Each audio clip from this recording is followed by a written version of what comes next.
Hello, and welcome to the Magic Lantern DVD guide for the Canon EOS 40D digital SLR. Designed to address the needs of a wide range of photographers, from wedding and portrait specialists to photojournalists and advanced amateurs, the 40D redefines what we've come to expect from a mid-priced SLR. In many respects, the 40D is similar to the highly acclaimed Canon 30D, but with numerous improvements and features previously found only on Canon's high-end pro cameras. The 40D features a 10.1 megapixel CMOS sensor, a 6.5 frames per second burst mode, a large bright viewfinder, a huge 3-inch LCD monitor, and over a dozen customizable functions, all in a rugged magnesium alloy body. The goal of this DVD is to help you understand how the 40D operates so that you can choose the setup options and shooting techniques that will work best for you and your style of photography. Like all digital SLR manufacturers, Canon has included a lot of features and functions that most of us might never find any reason to use. That's why I'm going to cut through the clutter and teach you how, when, and why to use the most important functions and controls so that you can start shooting great pictures. Since the 40D is not an entry-level camera, and this probably is not your first digital SLR, hopefully many of the basic photographic terms and concepts I talk about will already be familiar to you. If you want to learn more about general photographic topics like composition, depth of field, lens selection, printing, or other techniques, I suggest you pick up any of the dozens of Lark photography books and other DVDs. They are excellent and offer something for every skill level. On this DVD, we are going to focus strictly on getting you up to speed on the Canon 40D as quickly as possible and save you a lot of time mastering this amazing camera. So let's get started.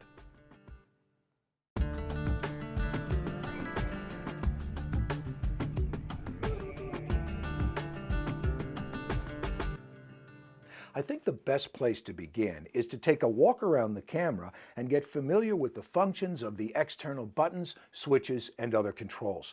Then we'll go back later and take a closer look at them in other chapters of the DVD. Now, I recommend that you get your camera out and follow along with me. At times you might want to pause the DVD to experiment with the settings and try things out for yourself. Also keep in mind that because there are so many menu selections and buttons on the camera, that there are often several different ways to achieve the same results. I'm not going to stop and point them all out. I'll show you one way, but don't be surprised if you discover a different way that works even better for you as you use the camera. Now, the most logical place to begin our tour around the camera body is at the rear, with the 3-position power switch. To turn the camera on, I simply rotate the switch to the on position, and it's ready and waiting by the time I can put my eye to the viewfinder.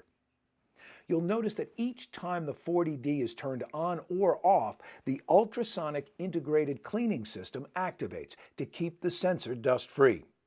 In order for the dust reduction system to be most effective, you should hold the camera in the upright position when you turn it on or off.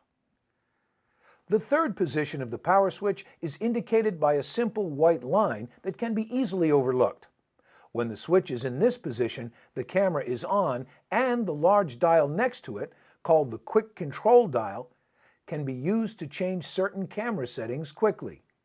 As you'll see, the quick control dial is an important part of the camera, and we'll come back to it many times during this video. On the front of the camera is the shutter button. Pressing it halfway down will activate the autofocus and auto exposure functions so the camera can start making its calculations for taking the best picture. Fully depressing the shutter button momentarily will fire the shutter once. And holding it down while the camera is set on high-speed continuous shooting mode will fire off 6.5 frames per second for up to 75 JPEG images in a row. Now that's fast. Next to the shutter button is the main dial. This dial allows you to easily change various camera settings, such as the shutter speed or aperture of the lens.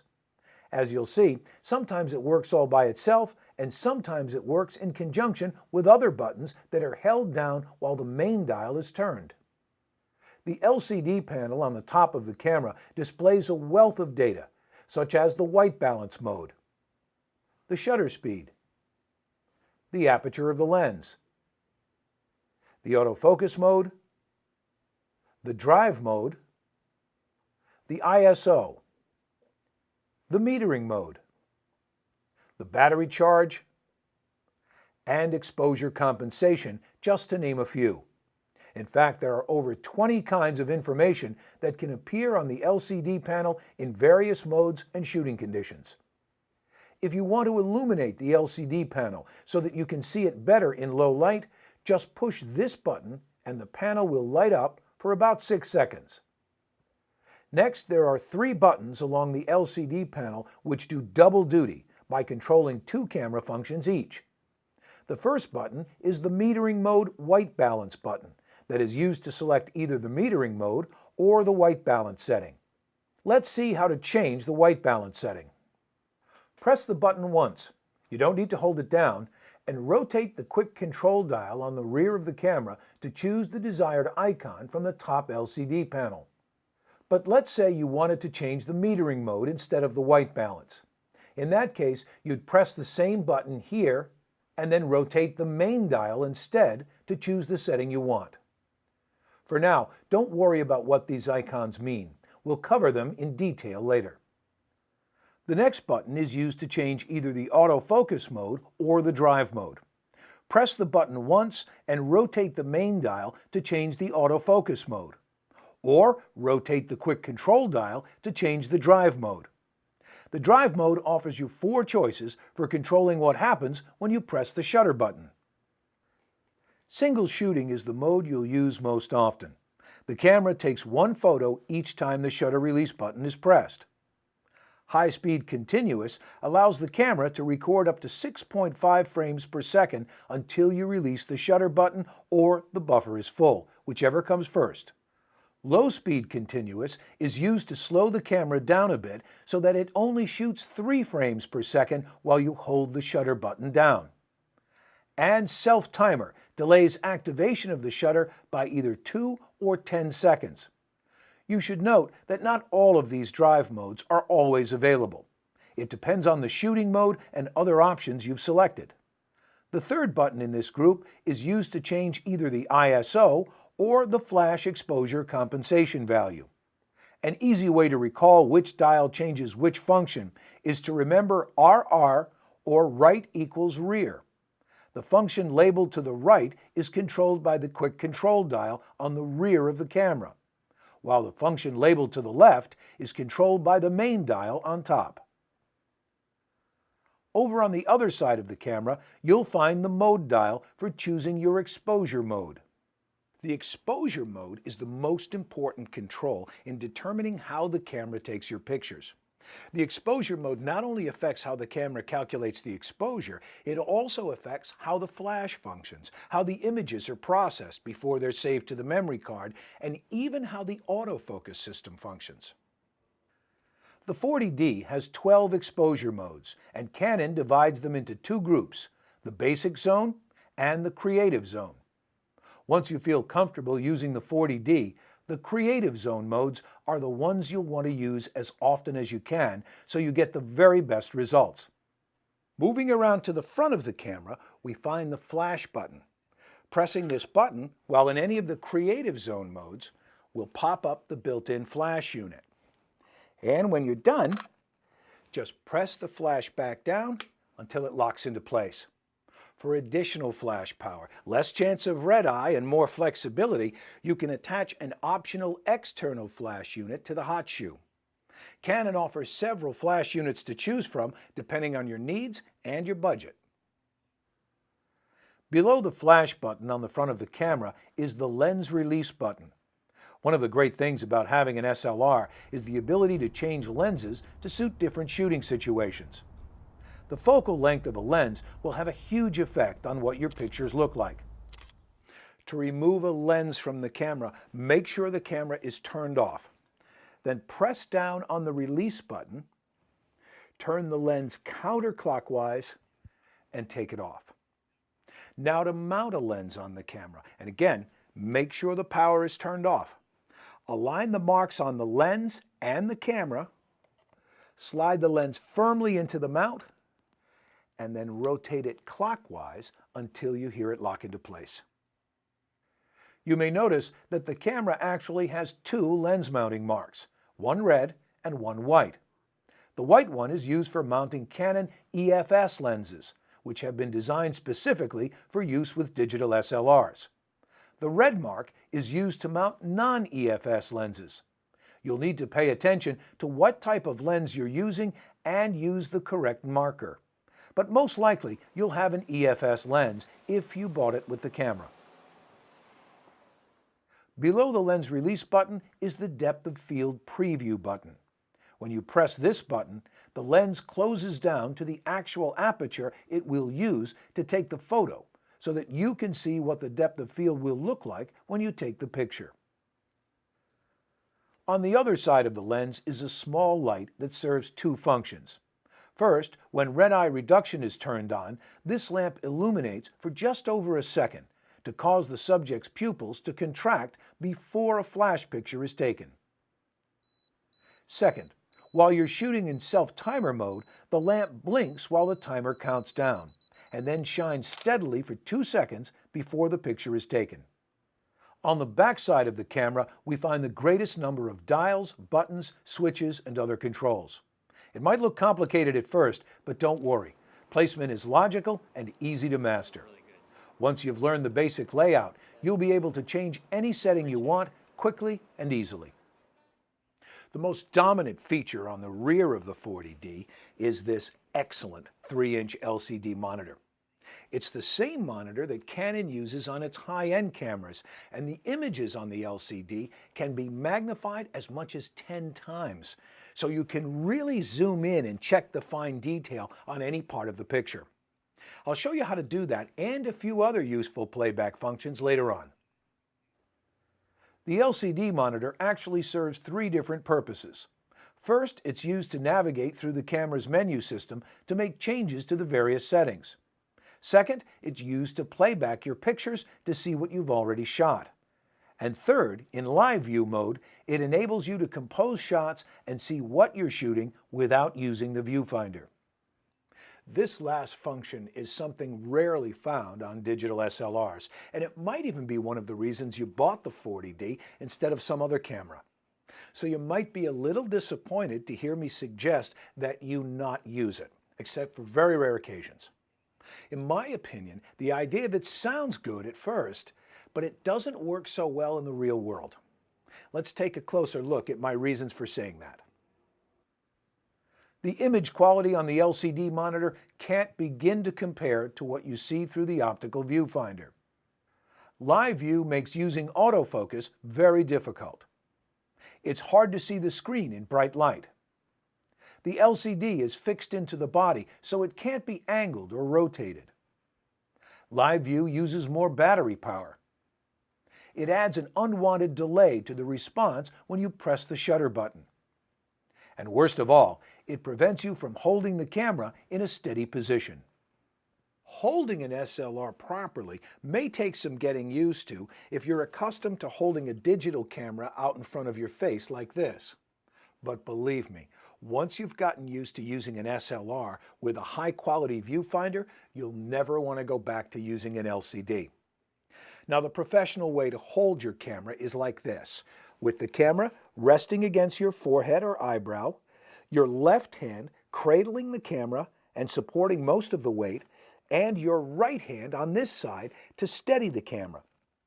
In this position, the camera is very steady because you've got 3 points of contact holding it in place: your head, your left hand, and your right hand, just like the 3 legs on a tripod.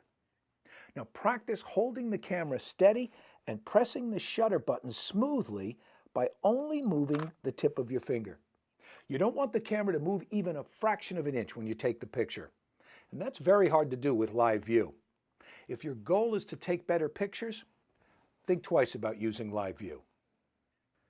Just above the monitor is the viewfinder. It's clear, bright, and a pleasure to use.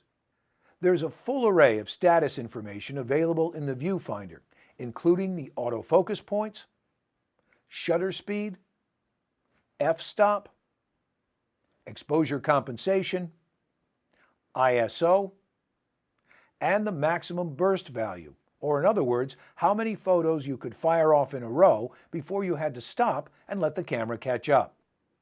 In this instance, the maximum burst capacity is 24. The focus of the viewfinder display should be adjusted to suit your own eyesight by turning the dioptric adjustment knob until the autofocus points and the icons at the bottom appear sharp. Just below the dioptric knob is the multi-controller.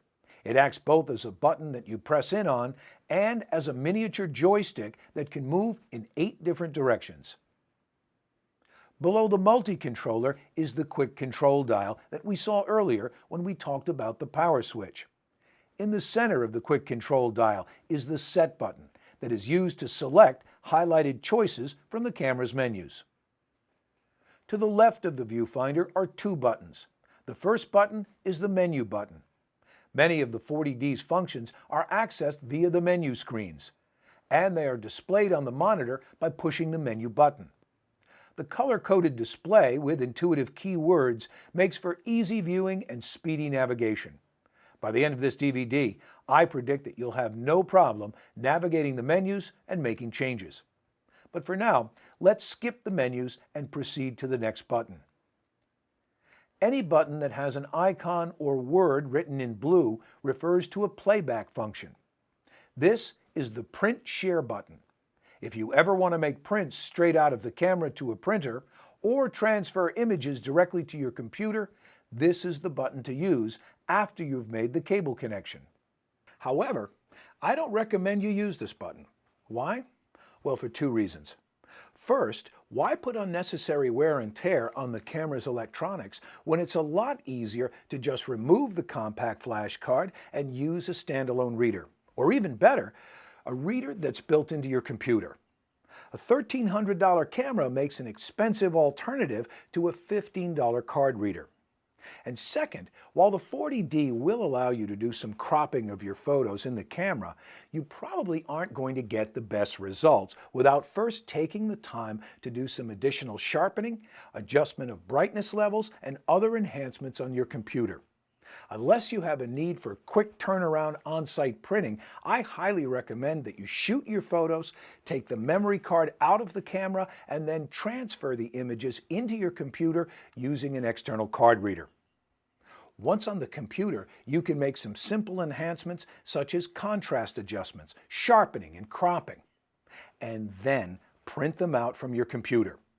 That's the more professional way of printing your photos, and it will provide you with much better results. Below the large LCD monitor are 5 buttons. Starting at the left is the Playback button. As we've seen, images on the memory card can be viewed on the monitor at any time by pressing the Playback button. You can scroll through all the images by turning either the quick control dial or the main dial. You can tell which image you're looking at by noting the numbers that are displayed in the upper right-hand corner.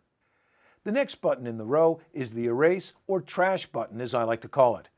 Pressing the Trash button while a photo is displayed on the monitor will bring up the Erase menu. You can then delete the photo on your memory card by rotating the quick command dial to highlight Erase. Then press the Set button, and the photo is erased. Unless you've protected the photo, which we'll see how to do later, once you choose Erase, the photo is gone, so be careful. Sometimes it can be tedious to scroll through dozens of photos one at a time to find what you're looking for. By using the Jump button, you can set the camera to skip ahead or backwards by a certain number of photos instead of browsing through them one at a time. This can be a real time saver.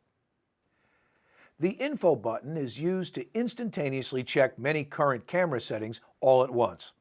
A variety of information is displayed, including picture style settings, advanced white balance settings, timer and flash settings, the remaining capacity of the memory card, the date and time, and much more. Using the Info button is a great time saver when you want to quickly check several camera settings all at once, but keep in mind that you can't actually change any of the settings from this screen. You can also use the Info button when you're playing back images that you've already shot. You can cycle through 4 different views by pressing the Info button repeatedly. The choices are Single Image Display, Single Image Display with Image Recording Quality, Shooting Information Display with a histogram, and the RGB histogram display. The last button in this row is the Picture Style Selection button. When shooting in any of the creative exposure modes, you can also opt to use one of the 6 picture styles that have preset settings for parameters such as sharpness, contrast, color tone, and saturation. We'll talk about this button further in the chapter on image quality. There are 3 more buttons on the rear of the camera. First is the Autofocus On button. When shooting in one of the creative modes, pressing this button will activate the autofocus. The next 2 buttons, like many of the buttons on the 40D, each perform multiple functions. The first button has 4 functions: Auto Exposure Lock, Flash Exposure Lock, Index, and Reduce. The function of the button at any given time is determined by what you're doing with the camera. For example, pressing the button while you're shooting will lock in your exposure settings so they won't change when you recompose your shot. However, when you're playing back your images on the LCD, then the button has an entirely different purpose. Pressing the button during playback will switch the display to the thumbnail mode. The image that was just displayed full screen is now highlighted with a blue border. To select a different picture, rotate the quick command dial, and the blue border will move as you scroll through the images. Pressing the button just to the right, called the Enlarge button, will change the highlighted image back to full screen view. But if full screen view isn't good enough to see the details, you can zoom in on any portion of the screen with up to 10 times magnification by pressing the Enlarge button. Each time you press the Enlarge button, the image is magnified a little more. To decrease the magnification, press the Index button. But note that now Canon calls it the Reduce button. While the image is magnified, you can scroll around to other parts of the image using the multi-controller joystick. If you want to see the next or previous image in the same magnified view, just rotate the quick command dial. On this side of the camera, you'll find the slot for the memory card. The 40D uses compact flash cards, and I'd suggest that having 1 or 2 1GB cards would be a good place to start. Memory cards must be formatted before they can be used for the first time, and then later on, whenever you want to completely erase all the images from a card and start shooting with a clean slate. I recommend that you reformat your memory cards every time you load them into your camera, assuming, of course, that you've already transferred all the images stored on them to your computer for safekeeping. Please note that formatting a memory card will erase all the data on the card, including any photos that have been protected from erasure. Formatting a card is very easy and takes just a couple of seconds. With the camera turned off, insert the card until the gray tab clicks. Close the cover, turn the power on, and then press the menu button. Now use the multi-controller to scroll through the menus to find the one called Format, and select it by pressing the Set button. A confirmation screen will appear. Highlight OK, and then press the Set button again to confirm that you want to reformat the card. When the formatting is done, the LCD will display the total capacity of the memory card. In other words, at the current image quality settings, this is the maximum number of exposures we can store on this card. On the other side of the camera, under these 2 covers, you'll find 4 terminals for connecting other equipment. The Video Out terminal is used to connect the camera directly to a television monitor with the supplied video cable. The digital terminal is a standard USB port that will allow you to connect the 40D directly to a computer or a printer. The PC terminal is used to connect non-dedicated flash units or studio lighting equipment via an optional sync cable. The remote control terminal is where you connect optional Canon accessories that have an N3 type plug, such as a remote switch. The Canon remote switch is a very useful accessory to have, and I recommend getting one so that you can smoothly trip the shutter without even having your hands on the camera. This is especially important when you're shooting on a tripod with slow speeds or when you're using the mirror lockup shooting mode. Well, that's it. That concludes our walk around the camera. You should now have a better understanding of the external controls on the 40D. Now, I know this chapter wasn't too exciting, but it's very important to have this basic foundation as we continue through the rest of the DVD.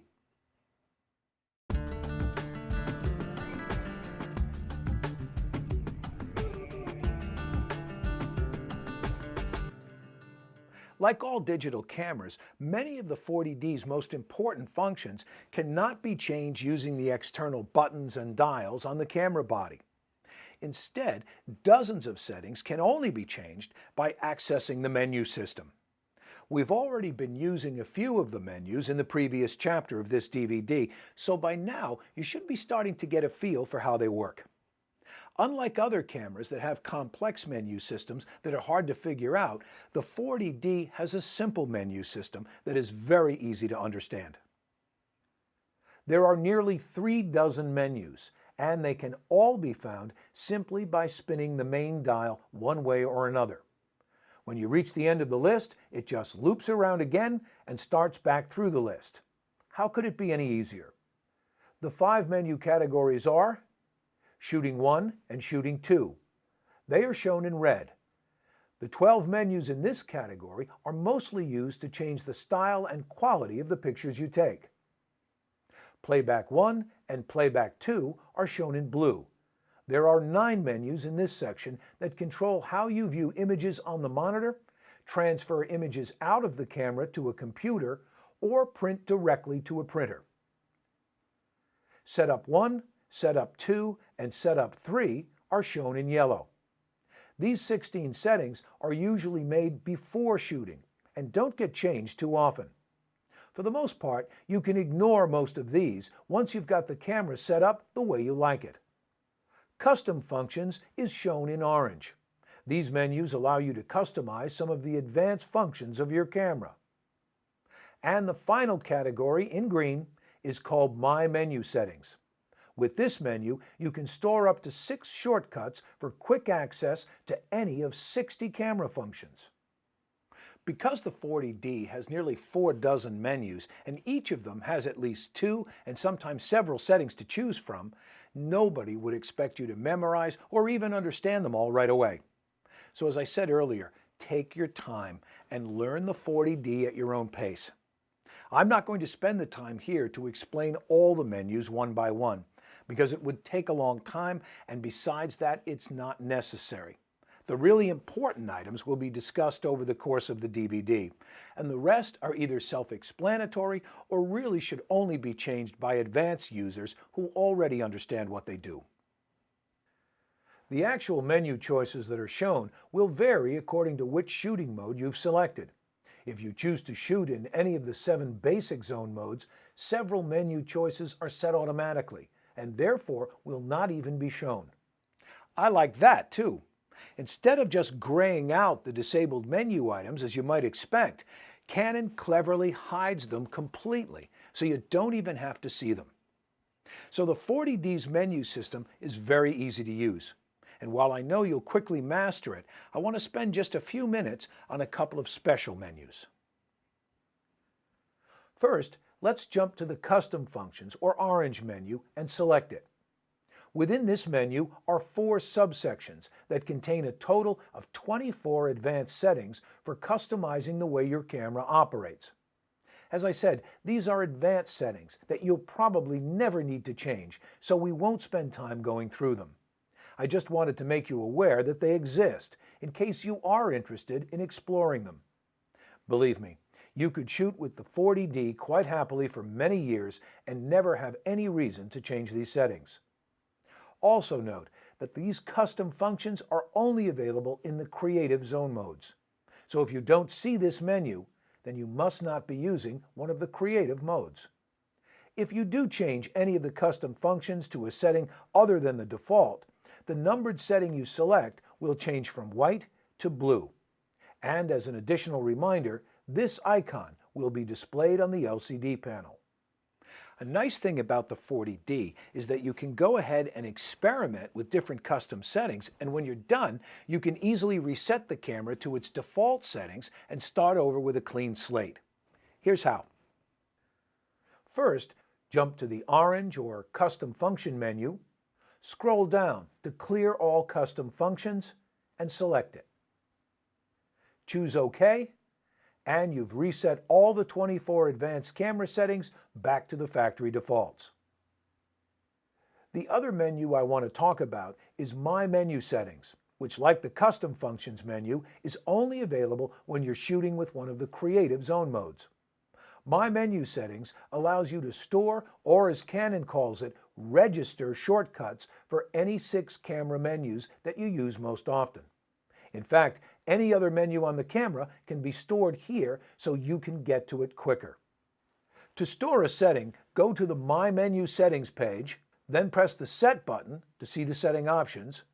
Choosing Register will bring up the entire list of menus that are available to add a shortcut to. I can use the quick control dial to browse through the choices. Let's stop on white balance. Press the Set button, and now the confirmation screen is displayed.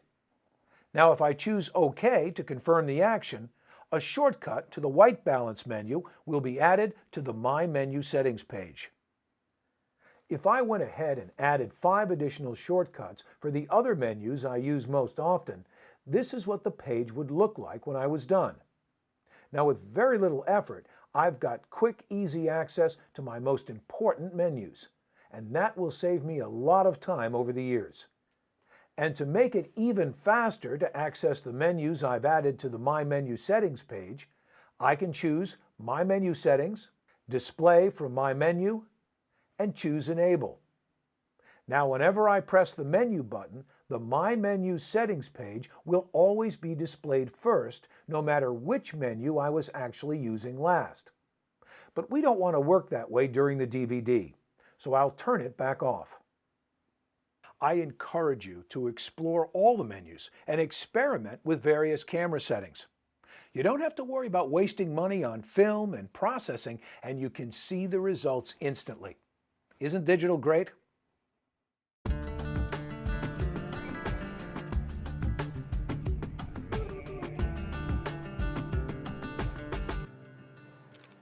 A big advantage that digital photography has over film photography is the ability to instantly view your images on the LCD monitor while you're still out taking pictures.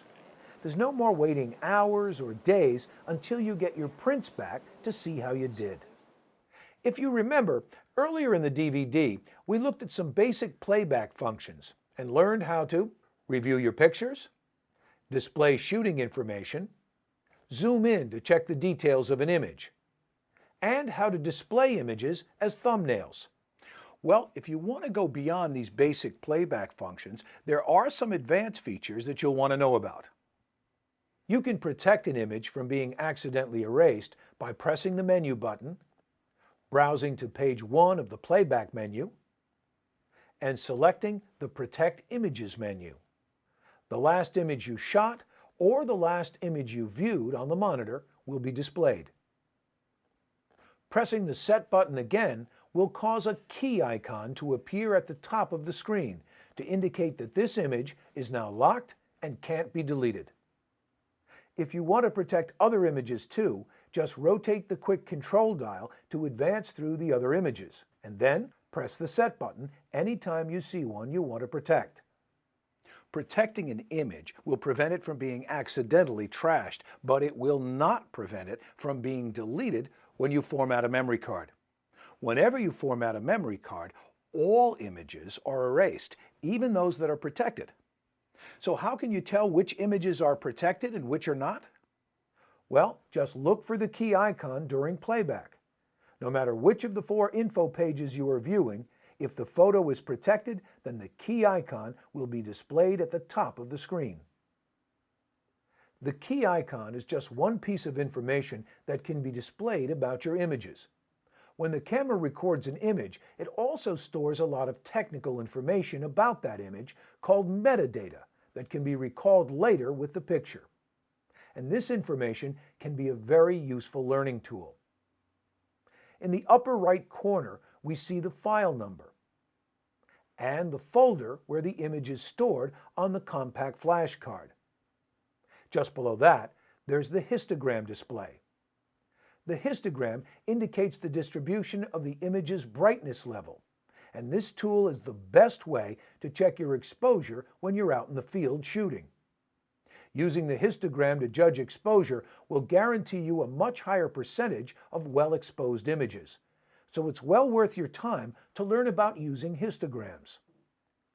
Other information shown on this page includes the ISO, picture style settings, the color space, the time and date the picture was taken, the file size, the picture quality settings, the white balance, metering mode, exposure mode, shutter speed, aperture, and a thumbnail of the image with highlight alerts. Notice the flashing white areas in the picture. That's highlight alert in action. Highlight alert is the camera's way of telling you if any parts of your image are pure white and therefore possibly overexposed. Let's go back to the menu screen and look at the other playback menus. The Rotate menu is a handy way of rotating vertical photos so they display vertically on the LCD. Select the menu, find the picture or pictures you want to rotate, and then press the Set button once to rotate the photo 90 degrees, or twice to rotate it 270 degrees.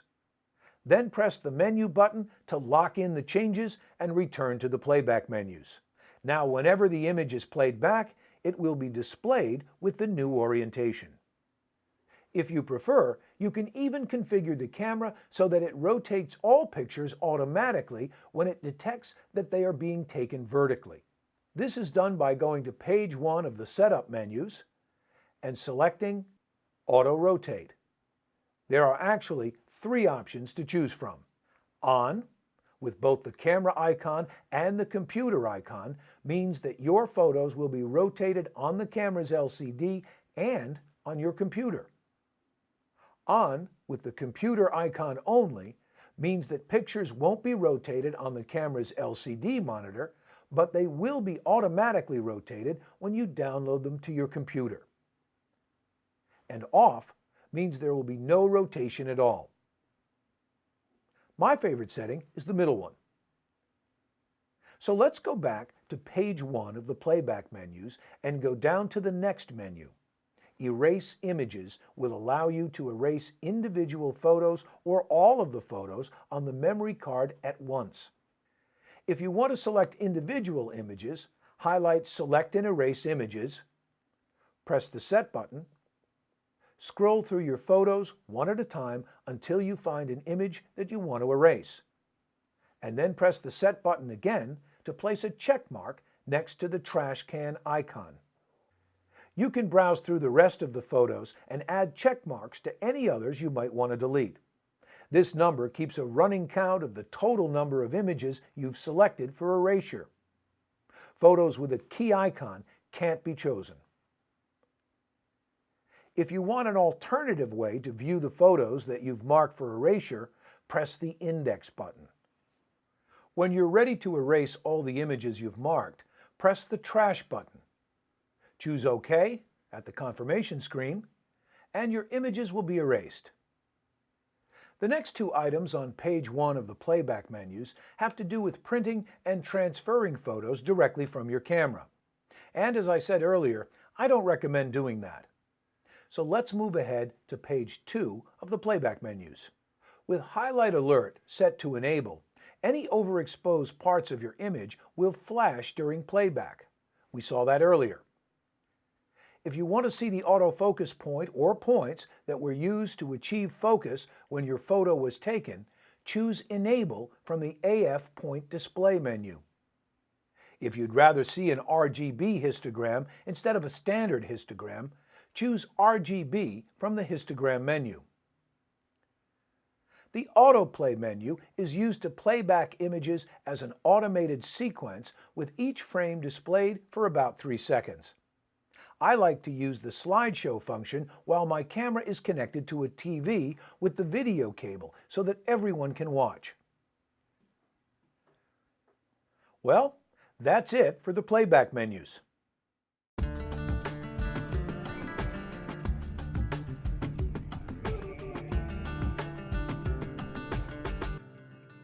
One of the most important things to do before you start shooting is to verify that the image recording quality settings are the way you want them.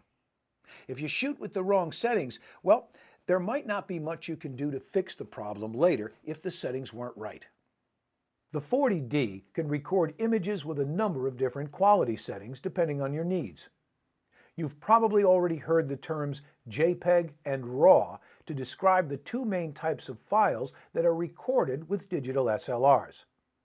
In fact, if you shoot in any of the 5 creative zone modes, you can set up the 40D to record either one or even both of them simultaneously if you'd like. In other words, you can have the camera save 2 files every time you trip the shutter, a JPEG file and a RAW file.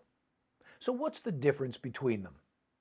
JPEG is the worldwide standard for digital image compression, and it's the most popular and compatible format in the world. It provides excellent quality and is easy to work with.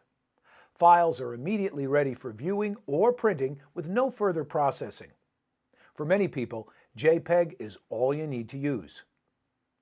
RAW, on the other hand, offers slightly improved picture quality and more control for editing the image later on the computer. But it is a tedious format to work with and isn't for everyone. RAW always requires extra steps to process the file into a usable format. So for people who don't want to do a lot of editing, RAW won't be the best choice. The 40D even offers an SRAW or small RAW format, which allows all the post-capture image control of a regular RAW file, but with an image that is about 1/2 the size. For the photographer who wants to spend more time behind the camera and less time at the computer, JPEG is the best choice. But if you're not sure, why don't you set the 40D to record both JPEG and either RAW or SRAW at the same time, and then decide later which one you prefer. Just be sure you've got plenty of memory cards standing by, because the RAW plus JPEG option will fill your memory cards rapidly. Throughout the rest of this DVD, we'll only be using JPEG files. How good do you want your pictures to be? If we go to page 1 of the shooting menus and select the quality menu, you can see that the 40D offers a total of 20 different combinations of file formats, resolutions, and compression rates to choose from. Fortunately, once you've made this decision once, you may never have to bother with it again. If you wanted to record in the RAW format only, then you'd choose this icon. Or this one if you wanted to shoot small RAW files. RAW offers the maximum image quality, but remember, it's a difficult format to work with. I rarely shoot RAW images at all, but when I do, I like to choose one of the RAW plus JPEG modes or small RAW plus JPEG modes available in the next 2 columns for added flexibility. With any of these 12 modes, I've got a JPEG for immediate viewing, printing, sharing, and easy editing, but I've also got a RAW file tucked away to give me the maximum image quality. However, in this DVD, we're only interested in shooting JPEG files. So that narrows the options down to these 6 choices. These 2 shapes depict the level of compression that will be applied to the JPEGs. The smooth curve represents the least compression and therefore the best quality. The jagged shape means that more compression will be applied and therefore the picture quality won't be as good. So, we can eliminate 3 more of the choices because there's usually no need for shooting images that have a lot of compression. And finally, we need to select an image size for the JPEG. Image size is measured in pixels, and the greater the number of pixels, the better the image quality will be. There are 3 choices: large, medium, and small. On the 40D, large files are a whopping 10.1 megapixels. Medium images are about half that size, and small images are only a quarter of the large size. This decision is a no-brainer. You should almost always shoot at the largest image size, especially these days when the prices of large capacity memory cards have fallen to a fraction of what they were in the past. There's little point in shooting small or medium-sized images except for specialized purposes. After all, the camera's high resolution is one of the reasons you bought it. So, by process of elimination, this is the setting I use 90% of the time. My second most frequently used setting is RAW plus JPEG at the very best quality setting. I personally don't have much use for any of the others, but it's great to have a lot of choices. Now, if we wanted to, we could stop right here and start shooting. However, there is one more menu called Picture Styles, which offers advanced control over sharpness, contrast, saturation, and color tone when you're shooting in any of the creative modes. Press the Picture Style button. There are 6 choices for preset picture styles, plus 3 user-defined picture styles that you can program yourself. Canon likens the effects of the picture styles to the ability to use different types of film in film cameras. Standard is recommended for routine shooting. The image looks vivid, sharp, and crisp. This is the default setting for all of the basic zone modes. Portrait fine-tunes images for better skin reproduction and is well suited for shooting people with light skin color. Landscape reproduces color tones in the green to blue range more vividly than standard, so that blue skies and green foliage seem more colorful. Neutral is optimized for images that are shot with the intent of processing them on the computer. Faithful reproduces colors that are as close as possible to actual colors of a subject shot under 5200K lighting conditions. Monochrome renders the image in black and white, or tinted sepia, blue, green, or purple. It also permits traditional yellow, green, orange, and red photographic filters to be simulated. If you want to, you can modify the picture styles and experiment with changing the settings. Choose one of the picture styles by highlighting it and pressing the Info button to enter the Detail Set screen. Highlight one of the 4 parameters, sharpness, contrast, saturation, or color tone, and select it by pressing the Set button. Now rotate the quick control dial to move the setting up or down. We'll press the Set button again to lock in the new setting, and press the Menu button to return to the Picture Style menu. Notice that the new setting is highlighted in blue to remind us that it isn't set to the default value anymore. If you decide you don't like the change, you can easily restore the picture style back to its original default settings by pressing the Info button again, scrolling down to the default set icon, and then watch carefully as the parameters are reset when the Set button is pressed. But rather than just modifying the 6 built-in picture styles, the 40D also allows you to create and store 3 custom picture styles of your own under user-defined 1, 2, and 3. Okay, so which of the 6 options on the picture style menu do I recommend you use? Well, I suggest either leaving it on standard or neutral. The other 5 choices might be fine in some instances, but in general, I try to avoid allowing very much in-camera processing, and instead do my own image manipulation later on the computer where I have better control.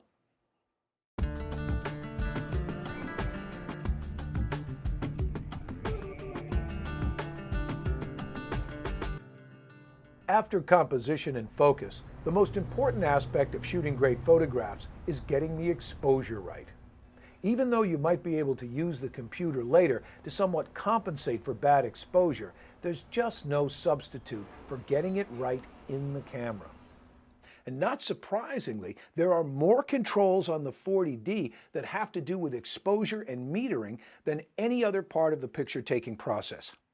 So to really get the most out of your camera, you're going to need a good understanding of these controls. But don't worry, you can start with the most basic automated settings now and work your way up gradually to the more advanced settings when you're ready for them. I like to look at the process of controlling the exposure by breaking it down into 3 parts. First, you need to decide which shooting mode you're going to use. One of the 7 basic zone shooting modes, or one of the 5 creative zone shooting modes. Second, if you choose one of the creative zone modes, then you must also tell the camera how you want it to meter the scene. Metering is the term used to describe how the camera gathers the information it needs to determine what it thinks will be the best exposure settings. And third, there are a number of minor controls you can use to fine-tune or modify how the camera sets the exposure. Sometimes photographers have a tendency to make things seem more complicated than they really are. Sure, there are dozens of choices and settings on the 40D that affect exposure. But when you boil it all down, exposure is simply the product of an equation made up of shutter speed, aperture, and ISO. That's really all there is to it. Each of the exposure controls on the 40D do nothing more than modify one or more of these 3 variables. For example, if the shutter speed gets faster, then the aperture must be opened bigger to let in more light. Or the ISO must be increased to electronically amplify the image. For every plus or minus, there has to be an opposite change in one of the other settings to keep the exposure in balance. Depending on the shooting mode you've chosen, sometimes you will be in complete control of all 3 of these settings. Sometimes you'll only have partial control, and sometimes you'll give up all control to the camera. And about all you'll be able to do is press the shutter button. With the creative modes, you are expected to set some of the camera exposure settings manually, and then the camera will compensate by adjusting other settings automatically to get the right exposure. The only exception to that is the manual exposure mode, where you're expected to set all of the exposure controls yourself.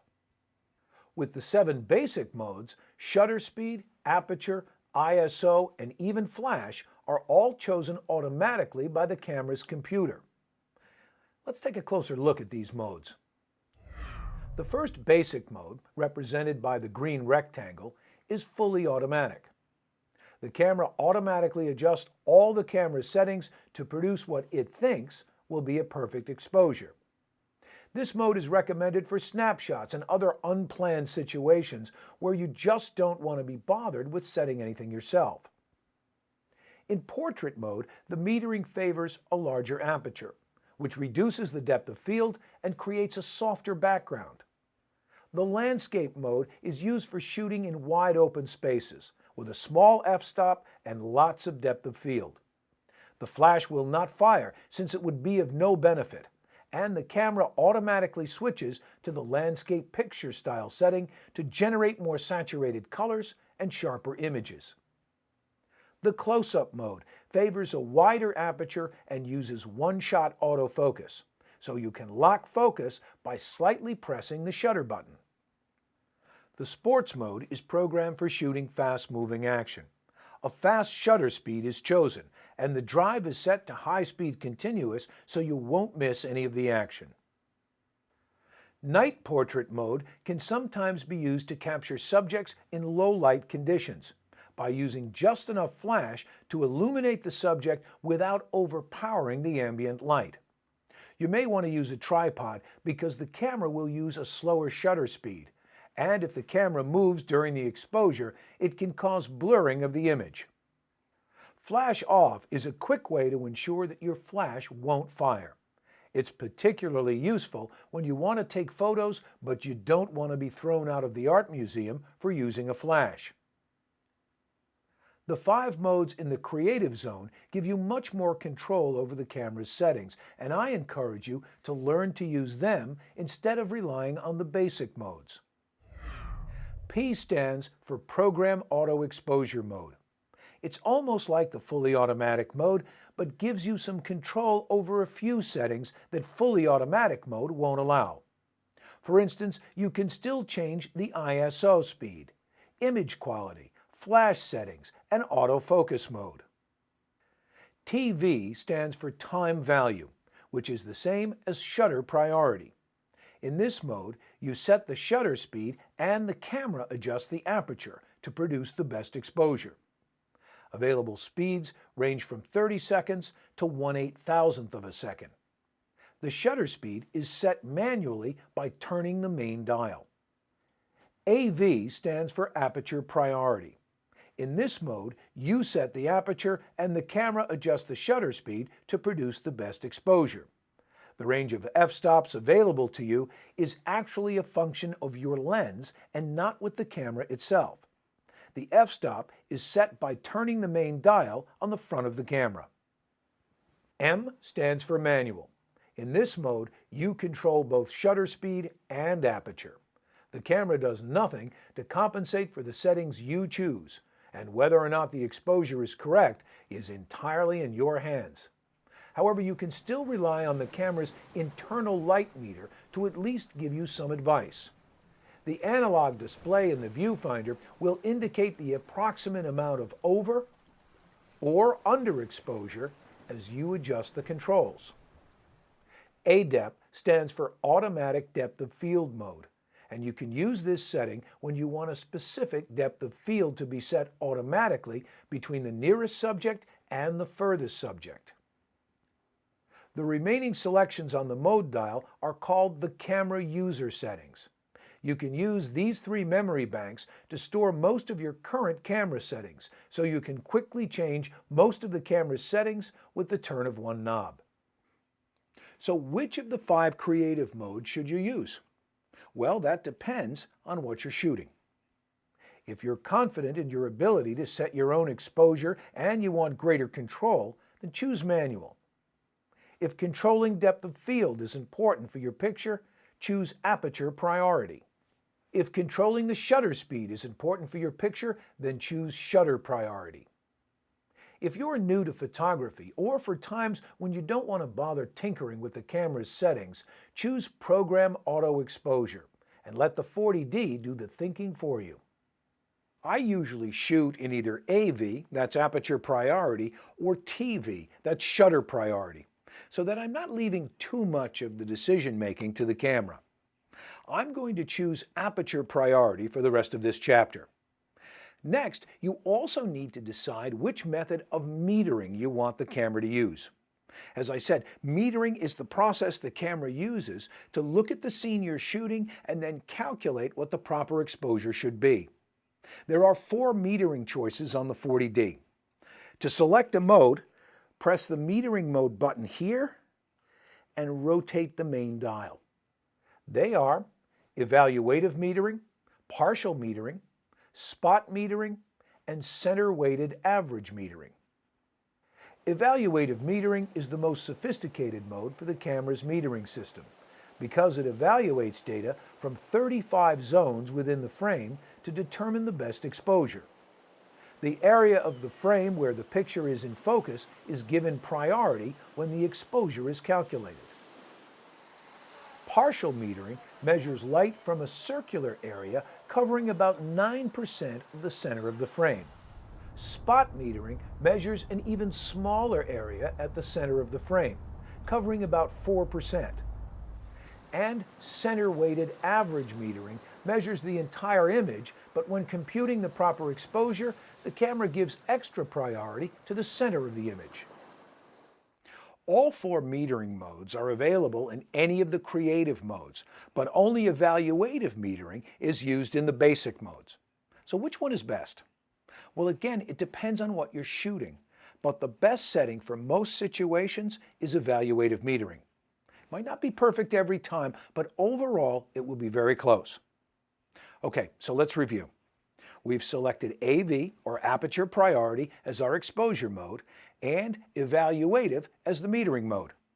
That's probably the combination I use most often, and what I would call my personal default settings.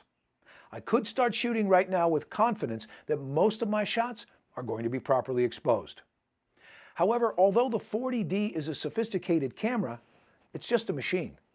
It doesn't know what you're actually taking a picture of, and it can't really know which settings are going to be the best in all situations. So it's up to you as the photographer to keep your eye on the exposure by checking the histogram and then fine-tuning the camera settings as necessary. Now let's take a closer look at the various ISO controls that are available to you on the 40D. First of all, what is ISO? Well, ISO is simply a measurement of how sensitive a camera is to light. It's the digital equivalent of film speed. Remember buying rolls of 35mm film in speeds of 100, 200, 400, or 800? The higher the number, the better it was for shooting in low light. Well, the 40D doesn't use film, but it's been calibrated to have equivalent ISO settings. The 40D has an impressive range of standard ISO settings, from 100 to 1600, and even beyond that to 3200. Each time the ISO number is doubled, the sensitivity of the camera is doubled too. So just as it is with film, the higher ISO numbers, such as 800, are better in low light situations. However, setting a digital camera to a higher ISO comes at a price, because your pictures won't be as good. When you use a higher ISO, you are electronically amplifying the signal that is being generated by the image sensor. And the more the signal is amplified, the lower the picture quality. For best results, you should keep your ISO set as low as you can. ISO can be set manually or automatically by the camera, but I recommend always setting the ISO yourself. ISO is set on the 40D by pressing the ISO button and rotating the main dial. ISO 100 is my personal default setting, and I will only raise it if I'm not able to get a fast enough shutter speed or large enough f-stop for what I'm shooting.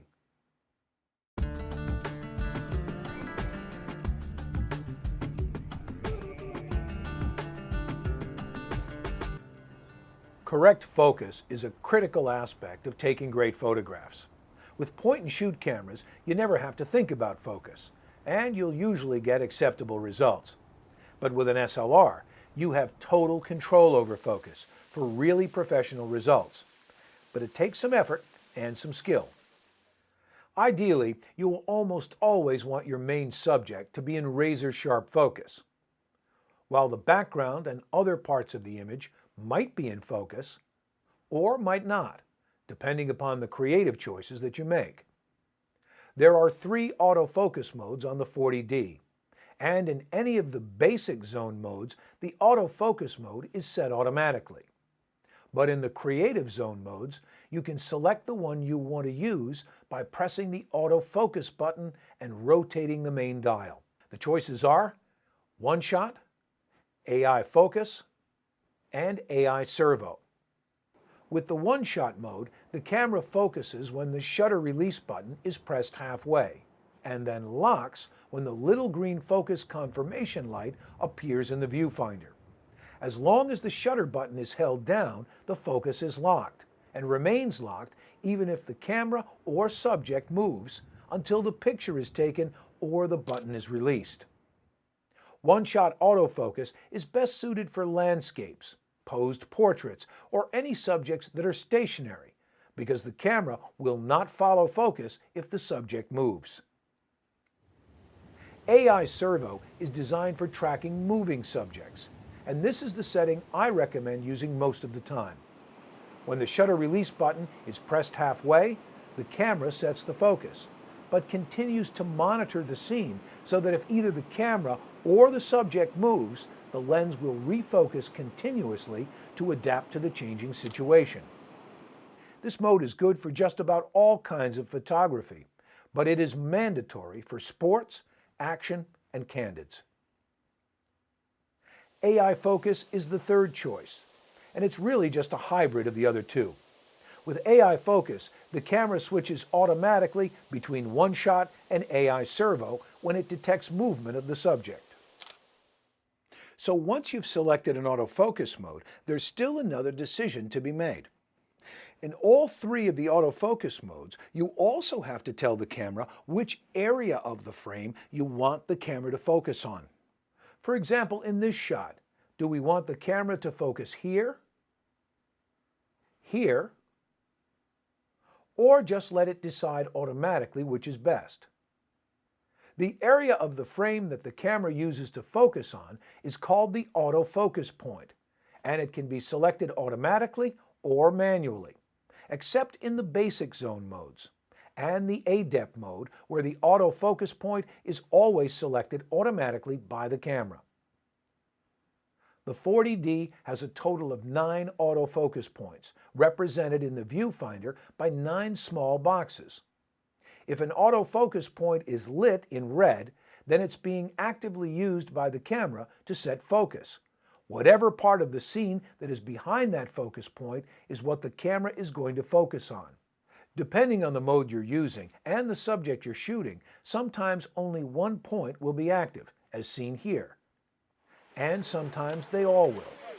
To set the active autofocus point or points, press the AF selection button with your right thumb, and then use the multi-controller to highlight the focus point you want to use. To use the center mark, press the multi-controller once, or twice to highlight them all, and switch to the automatic mode.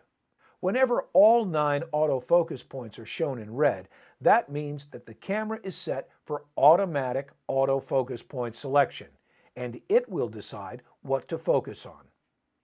As you gain experience with the camera, you'll probably want to choose the focus point manually instead of leaving the control in the hands of the camera. Or else, there will be many times when the camera will focus on something you didn't want.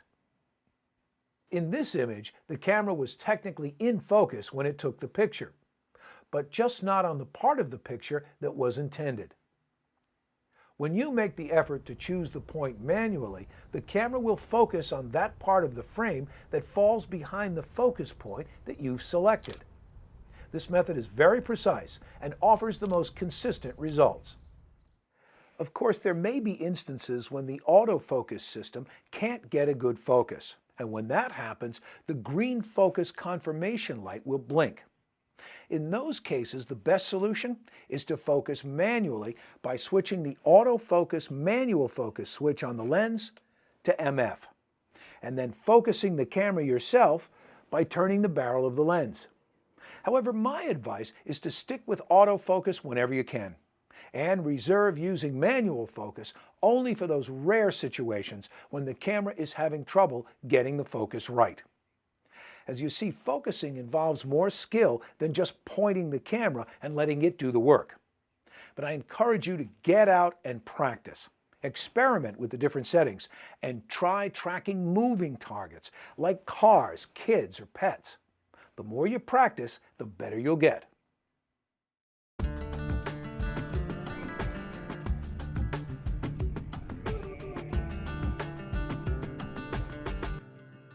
Most light sources are not 100% pure white, but have a certain color temperature expressed in degrees Kelvin.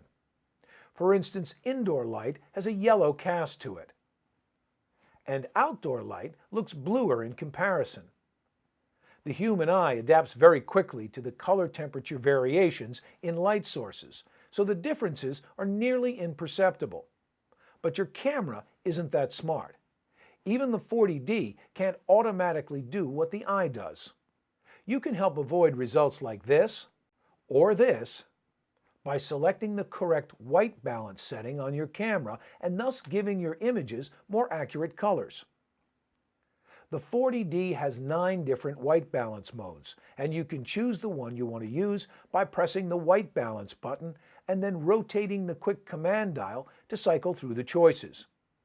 An icon for each setting will be displayed on the LCD panel. Or you can choose the white balance menu. AWB, not surprisingly, stands for Auto White Balance. This is the simplest setting to use and offers the least amount of control and the most inconsistent results. Out of all the white balance choices, this is the one you should use least often. Daylight is calibrated for shooting outdoors on sunny days. Shade is designed for use outdoors when the main subject is in the shade. Cloudy can be used for shooting on overcast or mostly cloudy days, and sometimes even in direct sunlight when you want to get warmer looking images. Try it. Tungsten can sometimes be the best setting if you're shooting indoors under normal household lighting. Fluorescent is designed to be used when your primary light source is ordinary fluorescent lighting that has a slightly greenish cast to it. Don't use this setting if you're shooting under newer fluorescent lights that have better quality daylight balance tubes. Flash is almost always the best choice whenever you're shooting with either the built-in flash or an external flash. Custom is the setting that I recommend that you use most often, because it offers the only way to set the camera's white balance accurately. Why? Because it's the only one that actually measures the color temperature of the current lighting situation and adjusts the camera to match it. We'll come back to this one in a minute. The final selection for white balance is the K setting. With K, you can use the Color Temp menu to select the exact color temperature in degrees Kelvin that you want the camera to use. You can select values that range from 2800 K to 10,000 K. But unless you have a thorough understanding of white balance, you should probably avoid using this mode at all. Let's go back now to the custom setting and look at it in more detail, because as I said, it's the only way to set a truly accurate white balance, and it's the one I use 90% of the time. If you use the AWB setting, the camera is just making an educated guess, and it may be wrong more often than it's right. If you use tungsten, fluorescent, daylight, flash, cloudy, or shade, you're just putting the white balance value in the right ballpark. You aren't actually setting the camera for the exact lighting conditions as they truly are at that time and location. Do all cloudy days have the same look? No. Does a sunny day have the same color of light at noon as it does at 6 in the evening? No. That's why these one-size-fits-all automated settings often don't give good results. Are they close enough anyway? Well, that's for you to decide for your own photos, but I don't think they are. I almost always set my white balance manually. Here's how to set a custom white balance, and it's so easy to do that I hope you get in the habit of doing it every time you go out to shoot. And then again when you move to a new location or when the lighting conditions change.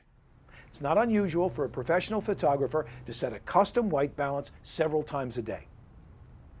First, make sure the white balance control is set to custom. Then, take a neutral white object or gray card and place it under the same lighting that will be used for the subject of your photograph. Now frame up the white card so that it fills the viewfinder and take a picture of it. Next, press the menu button and select the Custom White Balance menu. The picture that comes up first should be the one we just took, but if not, you can use the quick command dial to find it. Press the Set button again and choose OK. Now that image's white reference data is analyzed by the camera to calibrate the white balance setting, and you're ready to shoot with an accurate white balance that matches the lighting conditions exactly. Now, how long did that take? 20 seconds? Now you've got a perfect white balance and you won't waste time trying to fix your pictures later on the computer. However, sometimes a technically accurate white balance is not the best creative choice. Just as you might choose a particular aperture to control depth of field, or you might use a certain shutter speed to add blur to an image, Sometimes you might want a white balance on something other than pure white to make the tones of the image warmer. I've found that the 40D, like most other digital cameras, tends to record images that are too cool. Sometimes that doesn't matter, but for shooting people, usually warmer tones look better. One very effective technique for getting a better looking white balance is to use a product called warm cards instead of a pure white reference card or gray card. White balancing with warm cards will shift the white balance to warmer hues, so skin tones look healthier and the overall picture has a nicer look. Once you've seen the difference, it will be hard to ever go back to an ordinary white balance again.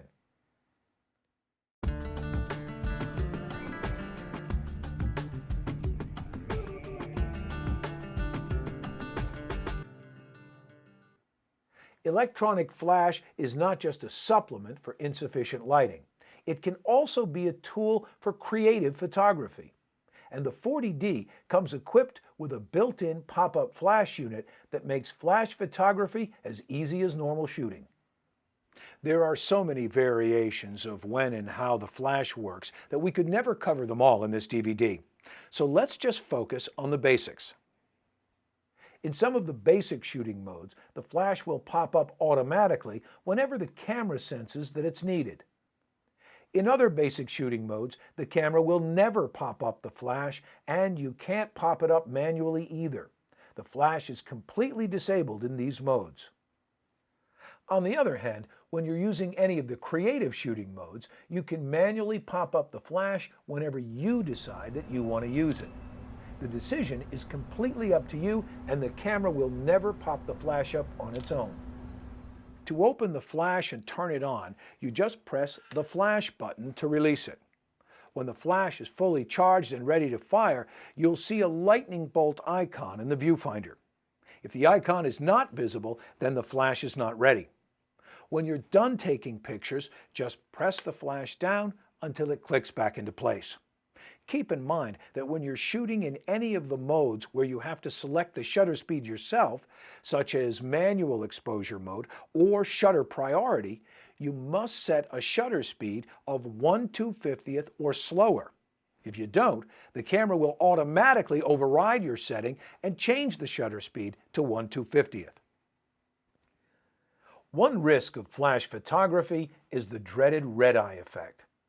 But you can combat red eye by selecting On from the red eye on-off menu. With red eye turned on, notice how this lamp lights briefly when I press the shutter release lightly. And then the camera takes the picture when I press the shutter button the rest of the way. The light causes the pupils in the subject's eyes to contract, thus reducing the red eye effect. This mode is best used for posed photos where the subject is within a few feet.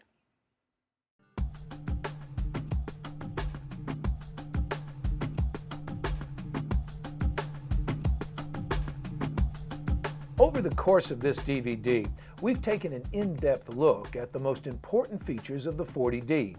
But if you want even more information, I recommend getting a copy of the Magic Lantern Guide's EOS 40D book. It makes a great companion to this DVD and goes far beyond the owner's manual. At the end of a workshop like this, people often want to know what the bottom line is. Which specific settings do I recommend? Well, that's almost impossible to answer because I'm constantly changing the settings while I shoot. However, here's what I would say are my typical settings for routine outdoor shooting with the 40D. Aperture priority is my preferred shooting mode because I'm comfortable choosing my own camera settings. Personally, I never use any of the basic modes, but they can be okay to try if you're new to SLR photography.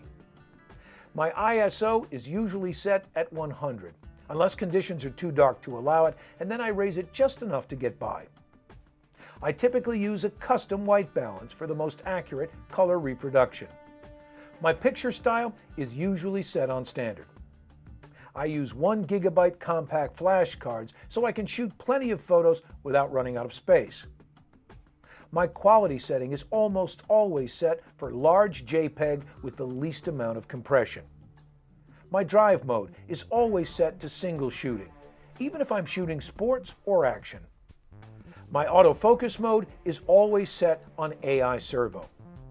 I use evaluative metering most of the time. And finally, I manually choose the active autofocus point that works best for my composition. The 40D is basically a simple camera to operate, but as you've just seen, it also has some highly technical capabilities.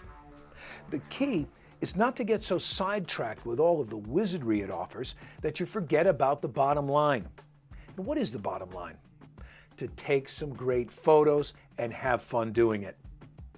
You'll find that your understanding of the camera and the confidence you have in changing the settings will grow the more you use it. In the early stages, you may want to keep it simple and just concentrate on getting good results with the basic automatic settings. But later on, you'll want to start experimenting with the advanced features and see if you can take your photography up a notch or two. Well, now it's time to turn off the TV, get out, and start taking great photos. Thank you for watching.